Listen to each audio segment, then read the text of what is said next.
Hello, MotoAmerica fans, and welcome to this latest edition of Off Track with Carruthers and Bice. This is a special video edition from Brainerd International Raceway in Brainerd, Minnesota. And if you don't know where that is, it's pretty far up in Minnesota, and there's a lot of lakes around here. I mean, I drove from There's 10,000. Yeah, 10,000 lakes. And I saw 4 of them. I drove by, I think, at least 9,000 of them on the way. So there's a lot of them. But they do have a really awesome racetrack here, too. And this man right here, Cam Petersen, with the fresh and lean progressive Yamaha racing team, is going to be on track starting tomorrow through the weekend. And Cam's having a great year with this team. It's his first year with the team. Wait, and then there's Paul Carruthers over there, our communications manager on the side over there. Not communicating. Right. So let's get started, but you should kick it off, Paul. What kind of burning questions do you have for Cam Petersen? How'd you like the drive here from the airport? Oh, did you drive or did Jake? Jake drove. So that was nice. But I didn't even know there was a local airport. So now that I know that, I think next year I'm going to try and make that happen. The problem is if everybody knows about it, we might not get flights. Right. You have to get them early. I did that flight, but it's been a long time ago. Yeah. But it's nice out and here. then I don't know why I got away from it. It's the worst thing is how far away it is from the airport. Right. It sucks. Yeah. Yeah, I mean, I heard from a very reliable source. I thought it was like one of those deals like at Monterey where you land and you've got the stairway and stuff that they bring out. But my reliable source, Matthew Miles, told me that there's a gate. It's like it's Sirius Airport there. And he said it was a jet. When I did it, it was a propeller. Yeah, it's changed a little bit. Well, the Wright brothers were flying it. Wait a minute. Now, Cam's from South Africa, lived in Spain a while. Do you know who the Wright brothers are? Yeah. We had schools in South Africa. Right, but I mean, they're Americans. Didn't you guys have some South African? We learned about world history, not just about South Africa. Even America. Okay. And by the way, Cam, if you can't tell, is an awesome guy, and he's a second generation or maybe even third generation rider? It's my dad's dad. He raced a little bit, but nothing like my dad and uncle. So mainly second generation. Okay. Yeah. And many of you will remember Robbie Petersen. He raced in Formula USA along with a lot of stuff. He was in the two-stroke era, and he was on a YZR 500 that raced for Kenny Roberts for a while. And Cam grew up around that kind of racing, and Cam's come into his own as an amazing rider in and of itself. And I want to ask you, we were talking about it before the podcast, and it just seems like you've been involved in our series. Well, you've been involved in our series since the beginning. Yeah. Okay. Yeah. MotoAmerica started 2015. So yeah, I've been here since race 1. And there've been a few moments for you which have been interesting. I remember that one year that I think for Christmas, one of your presents was you're going to be riding for a team, and you think about that, and it's like it kind of was a little bit of a lifesaver for you. And now here you are on a factory team, on really arguably the best factory team in the paddock, because we have your teammates, the defending champions. So you got to feel like you've arrived. Yeah, I mean, it did. Looking back at my career, there's definitely been some ups and downs, and but the whole reason why we moved to America was even in 2015. I remember walking through the paddock, and I remember talking to my dad about it. I want to be on that Yamaha team one day, So the fact that we actually here and I'm riding for them, it's kind of surreal, I still have to pinch myself every once in a while, but it's been a lot of long days, hard work to make it happen. And like you said, there's been some people in my corner that made it happen, because 2017 was a really tough year for me. And then, Christmas Day came around, and Nick and Danny and the Broster Honda team had, offered me a contract to ride for them. And that's kind of what got me back into it. Because for a long time there, I thought I was done, racing was over for me. So, and then even after that, people forget about you so fast in this industry. So, unfortunately, that Honda deal went away after 1 year, and then even guys like Ken Chewy, I rode the Mega Yamaha the year after that, and again, that was a rough year, but he was doing it out of his own pocket, and he still gave me the opportunity to show my face around the paddock so that nobody would forget about me. And one thing just kind of led to the next, and here we are. I'm going to credit Paul Carruthers for this, and I've heard other people say this, but even during the time where you had a lot of adversity, Paul would say, and he'd go, he's just a great rider. I mean, the guy really is a good road racer. And it had nothing to do with the bike or what team. You could see there was talent there, and you're showing your talent now. Yeah, that one Christmas present, I would have taken it back halfway through the year. But you know what I mean? You don't want to look a gift horse in the mouth, and I really like the walkers and stuff. But man, that bike wasn't the best Christmas gift. No, I mean, and it was factory supported and stuff, and there was just some crazy stuff there. I ended up kind of having to develop the whole electronic system, and halfway through the year we found out that it was doing stuff that we didn't want it to do. So but honestly, towards the end of that season, we started getting the bike pretty decent, and we started figuring some stuff out, but it was just too late at that point. Honda already pulled the plug. But I mean, everything that we do in life, we don't know at the time that it really in some way helps us. All that stuff that you went through, I mean, do you look back at that and go, that actually was pretty good for me to have to go through that, to realize? Absolutely. Yeah. I mean, I'd rather my career have gone this way than, a lot of other guys that may have had factory rides and everything they've ever wanted from a really young age and now are going the opposite direction, So, like you said, I think all that adversity, all those hard times, I think it really shaped me and helped me into the rider I am today. So I'm grateful for everything. And also, I mean, a lot of people don't remember or even know, but I mean, I just was reminded of it when we were out there. But I mean, Jake Gagne's his teammate, and there was a while when he slept on Jake Gagne's floor in his house in San Diego because that's what you had, right? Yeah. I mean, and we were just talking about it. I lived with Jake for almost 2 years, and the guy didn't charge me rent because I was flat broke. I didn't have anything. So that's why he's letting him beat him now. It's like, dude, I'll let you win for a year, and then I wish I could say that was true. It's pretty cool. And actually, we were looking at photos last night. I was going through some old photos, and there's a photo of me and Jake at Alabama when I was on the Omega bike, and he was on Scheibe's BMW. And we kind of high-fiving, and the fact that we on the same teammates, it's pretty cool. Yeah, and about the teammate thing, so it's interesting. I mean, when I guess Jake saw it with Cameron Bobby, I should say. You're Cam, he's Cameron. That's how we do it. And Jake, everybody was like, okay, well, look what Cameron's doing. And now we got Jake doing that too, and like what he did last year with his 17 wins in a row. And you're really good friends with the guy. So, and you're on this team, you're his teammate. And are you like, no, I'm good. I'm just going to, as long as I'm in the hunt, we got the team, or do you want to beat his ass? Obviously I want to beat him. I want to win. There's no denying he's special on a motorcycle. But yeah, I'm not content with, never getting a championship in my career. I want to win championships. I want to win races. And you just kind of got to trust the process. Like you said, Jake was in the same situation I'm in right now with Cam, his first year on the bike. And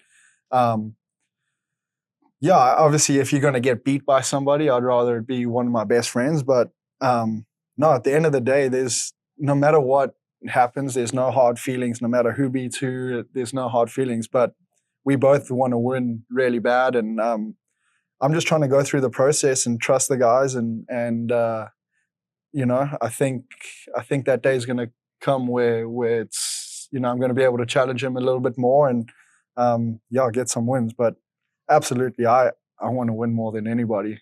Like I was telling you earlier, that feeling of winning, even when I won this year at MotoAmerica, for the next week, the feeling you get after a win it's like no other. I mean, it's the craziest thing ever. So yeah, I want more of that. I'm going to keep chasing it. And Jake had a huge advantage because Cameron left the next year. True. So it would be like if Jake left, he would just slot into the number one spot. Right. Right. And I mean, we don't know what Jake's going to do next year. We have no idea. But are you? I don't remember what your contractual situation is. Do you have a contract with Yamaha next year? Yeah, we both do. So you're you both do. Both have So 2 you years. know you're going to be back. Yeah. Okay. And second year makes a big difference. Even this guy we talked to a couple of weeks ago, Wayne Rainey, said that. He said, "Oh yeah, the second year is going to make a difference for him." So yeah, and again, I was just talking to Richard right before I came here, and I'm really excited to. It's hard to change stuff and even riding styles and a lot of stuff you do on race weekends. But even this year, our preseason testing and all the stuff we did at Buttonwillow, I wasn't too focused on. I was just focused on trying to do fast lap times, and kind of show them and see what I could do on the motorcycle. And now that we're going to have a year under our belt, we're going to have data. They know my habits. They know what I need to work on. I think when we go into our off season, we start doing some more testing.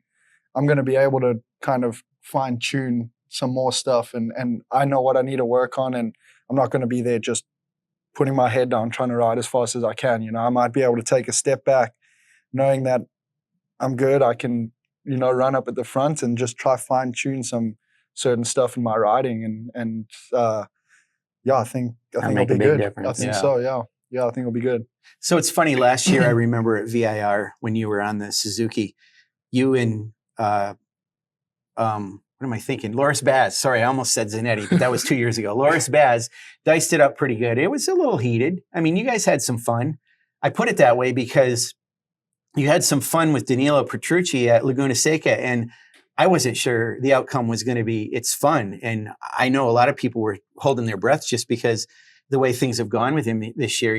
There've been some issues, and here you guys were all slapping each other, high-fiving, going, "That was fun. That was cool." You were okay with it. You liked that. He was okay with it because he got third. Well, okay. Well, if you hadn't have, would you have not been okay with it? I mean, I honestly, my attitude might have been a little bit different if he ended up beating me. But it's the guy's attitude was so good after the race that kind of made it a lot better as well. He wasn't upset about it. He had fun, and the first thing he did was apologize. And it's just the attitude has a lot to do with it. And I know it's good, hard racing. And I was expecting it. I knew it was going to come at some point. And I'm actually happy it ended up being at the Corkscrew, and it'll be a memory I can look back on for a long time. And you think about that memory, certainly you remember,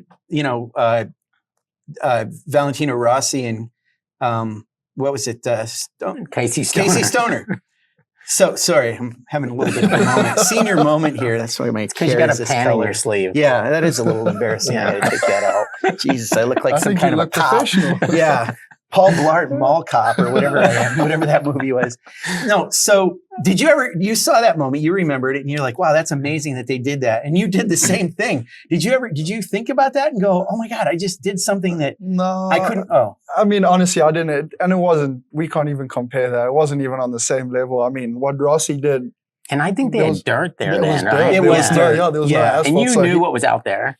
Yeah, I knew what was out there. So, I mean, it was cool. It was a cool moment, but there's been a lot of people kind of comparing it, flashbacks of Stoner and Rossi, but it's not even. So people have said that to you. Yeah, but it's not even close. It's not even on the same level. Why is that? I mean, heck, you did. It was pretty much, if you look at it, it's almost a mirror. Yeah, but I had some nice asphalt to ride over. Yeah, well, true. Rossi was in the dirt going down the Corkscrew, so a little bit different. When you went down through there, you didn't know what was going to happen. But you wanted to stay in front of Danilo Petrucci. And is that what it was? I'm not letting him get by me? Yeah. I mean, I said it on the podium, and I've been in quite a lot of those situations in the last 2 years, and I've always come out second best. So, when that moment happened, I was like, today is the day that, I fight back, and I'm not going to let this guy get me. So, it was... Even just for myself, it was kind of nice to know that I had a little bit of a different mindset, and I fought a little bit harder that time. So where would you, of course we've established where would you like to be at the end of the year, and it's the champion. We've established that. But it's close at the top. I mean, it's funny how we've seen Jake do some, you coined the phrase Jake doing Jake things. he's been doing that, but it's still very close. You're in it. Anything can happen. Yeah, right. I mean, there's a lot of racing left, you know, so, and it is motorcycle racing. So, yeah, anything can happen. But like I said, I'm just going to keep going through the process and, yeah, and see where that puts us. I still think it's got to be hard. From my standpoint, I like to beat somebody that I don't like. Like it inspires me more. Like I'll sometimes make up a hatred for somebody that I don't even know. Yeah. Because I got an issue with it's probably my own issue, right? But it sounds like my issue anyway. But if it motivates me to want to beat the guy in whatever it is, ping pong or something, then I try to make him my enemy. Yeah. Yeah. And then also when I do beat him, since I've made him my enemy, I don't feel bad. But if it's like my friend and I beat him, then I feel bad. Like, well, can you imagine how bad Jake's feeling right now then? Yeah, I see him crying out there every day. No, I mean, it's tough. It is. I know what you're saying, but again, I think there's so much respect around there that there are no hard feelings, you know. Right. Like, and I know what you're saying, because for sure there's certain guys in the paddock or even in the past that anybody but him can beat me. You know, right? So, and it can work against you because you focus so much on that. Exactly. That it can, you know, but it's in the way.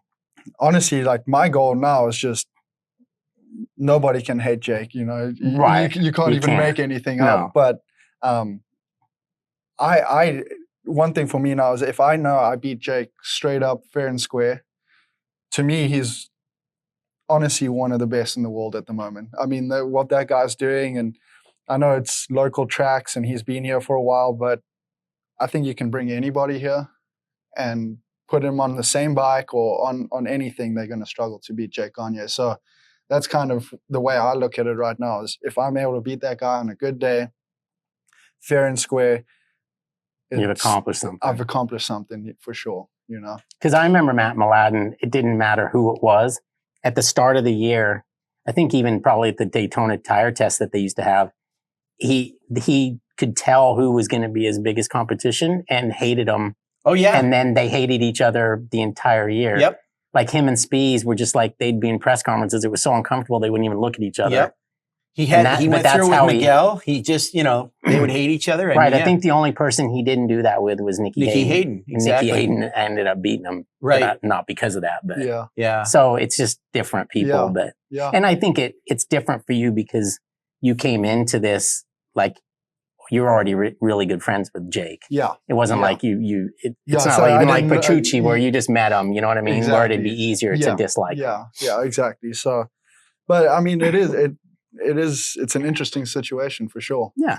You know? But still beats the other situations you've been in. Absolutely. The other thing is like, this is truly the only time you've been able to show up at a racetrack and just think about your deal, yourself, your leathers or your glove, whatever. Just go to bed at night and know that everything's taken care of except for the stuff that you have to take care of. Those other, you've never had that. No, and exactly. This is the first year where it's purely just about going fast and doing the best I can on a motorcycle, and it's such a nice feeling. I mean, I've worked my whole life to get here, and it's such a nice feeling knowing that everything's taken care of. I mean, even just Richard and the guy, the way they work on the bikes, it's not even a thought in my head. I don't have to worry about it. I know those things are prepared. They're ready to go. It's best bike out there. So, it's kind of a calming feeling, you know. Right. It gives us opportunity to focus on stuff that we need to focus on. You know, how to give us some insight into the end of last year. I know contractually, you couldn't really say anything about your ride for a while, but you knew you had this ride. And do you know how the process went? Because I remember talking to Tom Halverson, who is, you know, head of the road race manager for Yamaha, and you know, he had told me that you were gonna ride for him. They seem to be pretty set on that. And do you think Jake had any influence? Do you think Richard did? How do you think that whole process went? And then did they tell you? And were you surprised? I was a little bit surprised for sure, but you know, I'd been talking to Tom for a while. I mean, even after I won the stock championship in 2020, I went and, you know, had long conversations with Tom, and even then, it just kind of came down to sponsorship and being able to put 2 bikes out there. And then, lucky enough, I got Jake Zemke and started working with Zemke as my manager in Wasserman. And so I think that had quite a lot to do with it, having somebody pushing for me in my corner. But speaking to Richard, they didn't have their minds completely made up. And then he said one of the biggest deals in Turning Point was my ride in Alabama in the wet. Wow. Okay. Yeah. So he said that was kind of the last little, check of the box. We want this guy. So, but yeah, honestly, I mean, even in the off season, we kind of went back and forth, and there was a couple times where it sounded like there was only going to be one rider on the team. And guys, they definitely had to pull some strings, and some of the sponsors, Fresh and Lean, Progressive, everybody stepped up massively for me to be able to, for them to have 2 bikes underneath the tent. And so, yeah, honestly, for a while there was a lot of chatting and negotiating, going back and forward. And again, it comes down to budget, so they had to wait a long time for that to be good. Mm-hmm. Last year, when you were with the other team, Team Hammer, I mean, last year they had a M4 X-Star Suzuki. Your dad was on that team, but not working with you. He was working with another rider on the team. He's on that team still this year and still working with that rider. So you're no longer on that team. Is that weird? No, it's not weird at all. I mean, I still have a great relationship with John and Chris. I mean, they were one of the guys. They helped me out. They gave me the opportunity, and I hate burning bridges, and I hate doing stuff to people that are being good to me. But at the end of the day, I got to look after myself, and it's my future and my career. So, but I know how much my dad loves just being in the paddock and helping kids and working on bikes. And so the fact that we still have a good relationship with John and Chris, and then, my dad's working with a really talented, fast kid, and Tyler Scott. Yeah, it's nice to hear. I think I was in Virginia, and Tyler, he got on the podium. I think it might have been his first podium. Was at Virginia, I think. And just hearing him up on the podium, I was getting ready because our race was next, and hearing him thank my dad over the PA system, and it was pretty cool. Yeah, so let's talk about him. Do you watch him ride? What do you think of him? He's 16 years old. Yeah, the kid's got talent. Again, he's only going to keep getting better and better and better. But I think one of the things that helps is how broad he can do it all on a dirt track bike, motocross bike. I mean, you watch him on a flat track bike, and I'm not sure where it was, but it was one of the scary. I saw that. Yeah, he beat Jared Mees straight up. Passed him last corner, last lap for the win. And Jared Mees he's the goat of AFT, so the kid's definitely got something there. And hopefully I'm still around when he gets into the Superbike class, or he might be going to Europe sometime soon. But it's nice to see some young talent coming up that's capable of going and doing some amazing stuff in the World Championship or wherever it is. Yeah. I only have one more. Okay, I got a couple. Like, probably half the riders that come in here don't have a pinky. Where did you deposit yours? Yeah, it's a trademark of road racing. I mean, my uncle, he had his missing as well. But, yes. Wayne? No. Roger. Yeah. I mean, Roger. Funny enough, so after I broke both my legs, I broke both my femur and tib fib on the other leg in a motocross accident. And that was the one time my whole life where my mom stepped in. She's always just been like, you go do what you want. She stepped in and she was like, hey, you need to find something else to do. And at that point, I didn't even want to touch a road race bike. I was purely dirt bikes, motocross. And then, one of my first ever times on a road race bike, I tucked front at the old Grand Prix track, Petersen in South Africa. And I just got stuck underneath the bike and ground away. So you left that in the homeland. Then. Yeah. Wow. Yeah, A part of you is still I had to there. leave something there. Yeah, Did your mom have absolutely. a third idea? No, shame. At that point, she just stopped watching my racing. So for the lovers of Cam Petersen physically out there, and I'm not just talking about his fiance Nina Wife. Mangini. Wife. Oh yes, I'm sorry. Gosh, Jeez. wife. Gee whiz. Well, at least I got part of it right. But Nina Mangini, his wife. Okay. So she's now Petersen. The hair. Yes. Did she take your name? Yeah, it's a Mangini Petersen. Oh, she hyphenated it. Yeah. Well, I wanted to do it because she's the last Mangini, and I kind of just wanted to keep her dad's name around. Oh, that's you great. know? So that he can have something. So That's cool. yeah, I told her that she needs to hyphenate it and keep his name in there. Wow. See, that's awesome. So this is perfect.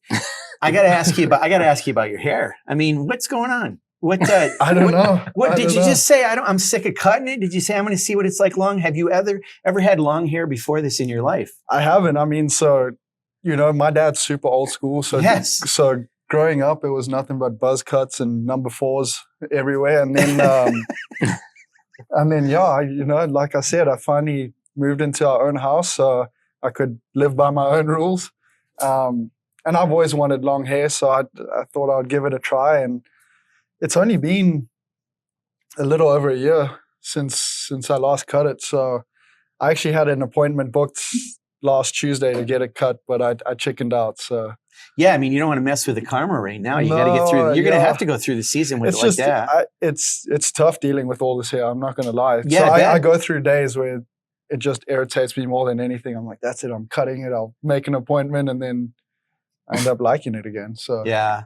Well, yeah, both you guys have to deal with that. I mean, you and Jake's is a little bit shorter than yours, but No, Jake's is halfway way- down his Is it back. really? he just has Yeah. it tied up all the time. he does It's have always it tied tied up. up. Yeah. I can remember, speaking of Mick and Danny Walker, Mick used to sit there and fashion his hair before he'd put his helmet on. You didn't have long hair then, so she didn't get to do that for you. No, Who does Yeah. it for you now? nobody. Okay. Nobody. That's why it looks like such a mess. Yeah, you can imagine me looking after long hair. It's not good. So the other thing this isn't really a question, but I want to teach you guys a little bit of, I don't know, I think it's Afrikaans.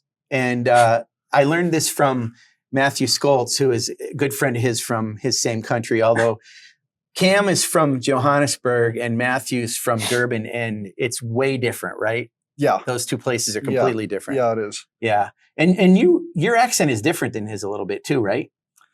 Yeah, I mean, even back home, it is the Johannesburg and Durban accent is different. But even now, I've been in America for quite some time now, lived with Americans, so I feel like I've gotten rid of my accent just a little bit. Wow. Like some words here and there, but Maddie's still as South African as it gets. And did you guys know each other then back home at all? Did you ever get around each other because you were way far apart? Yeah, no, I mean, so we started racing together when we were like 8, 10, because Maddie also, he grew up racing dirt bikes, so, Right. And then we raced pit bike supermoto together, and then, so we hung out quite a bit, but then Maddie, he went to Europe at a really young age and spent a lot of time in Europe.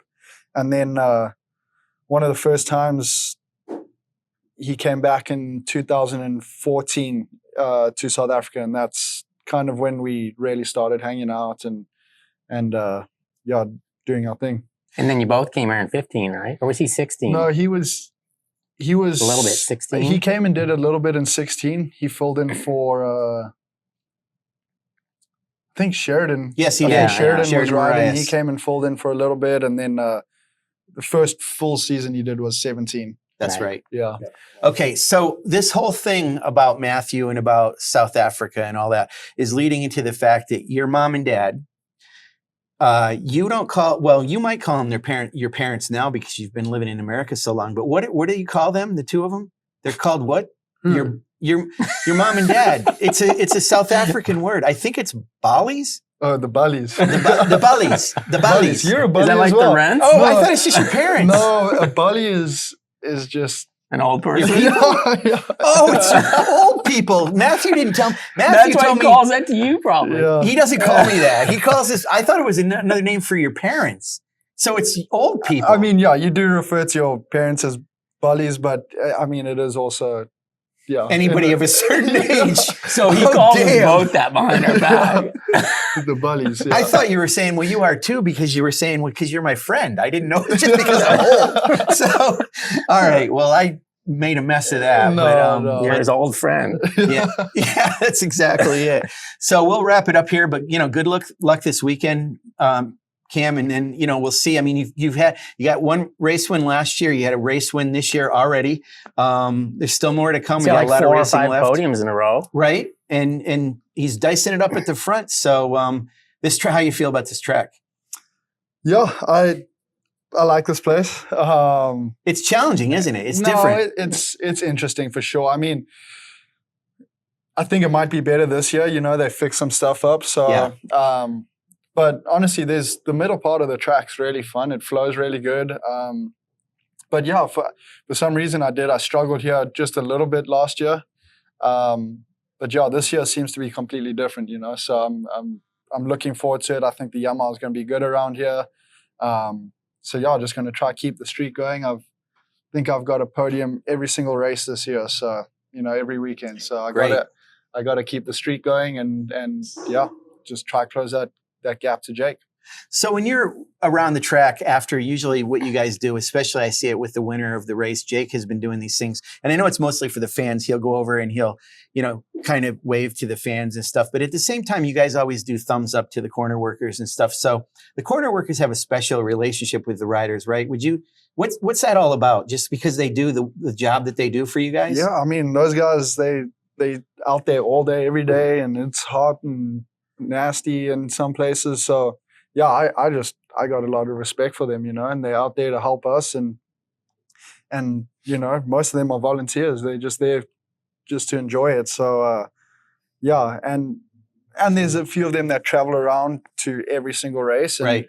And we get to chat with them and have conversations with them in the pits, and yeah, kind of just form a little bit of a bond with them. So it's cool.